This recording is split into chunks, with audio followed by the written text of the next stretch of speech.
নমস্কার, আপনারা দেখছেন নিউজ লাইভ। ইসলামপুর আরজিকর কাণ্ডের প্রতিবাদে আবারও পথে মহিলারা। শহরে বাস টার্মিনাস থেকে মিছিল শুরু হয়ে হাই স্কুল মোড়, পিডব্লিউডি মোড়, চৌরঙ্গি মোড়, পুরাতন বাস স্ট্যান্ড হয়ে আশ্রমপাড়া হয়ে এই মিছিল আবার বাস টার্মিনাসে শেষ হয়। এই মিছিলে চিকিৎসক থেকে শুরু করে সাধারণ মানুষ, সমাজের প্রত্যেকটি স্তরের মানুষ অংশগ্রহণ করেছে বলে জানিয়েছে মিছিলে অংশগ্রহণকারী মহিলারা।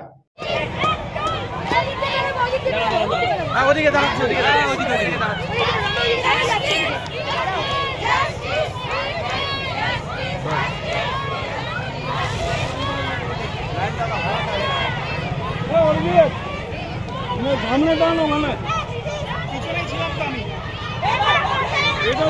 এটা দিয়ে সামনে তোলা,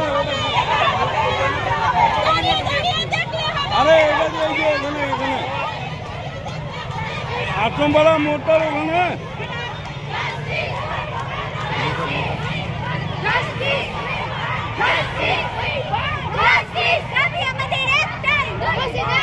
বলতে আমাদের তো এখন একটাই কর্মসূচি, আমরা বিচার চাই, আমরা জাস্টিস চাই, আমরা দোষীদের শাস্তি চাই। আর এটা কোনো রাজনৈতিক মিছিল নয়, এটা একেবারে অরাজনৈতিক মিছিল এবং অমানুষদের বিরুদ্ধে মানুষদের মিছিল। এখানে আজকে শুধু নারীদের রাত দখল নয়, আজকে মানুষরা রাত দখল করবে।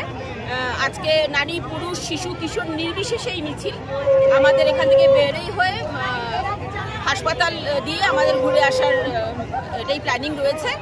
আর ডাক্তাররা, নার্সরা, সাধারণ মানুষ সবাই আজকে একত্রিত হয়েছেন এবং এই মিছিল এখানে শেষ না, এটা চলতে থাকবে।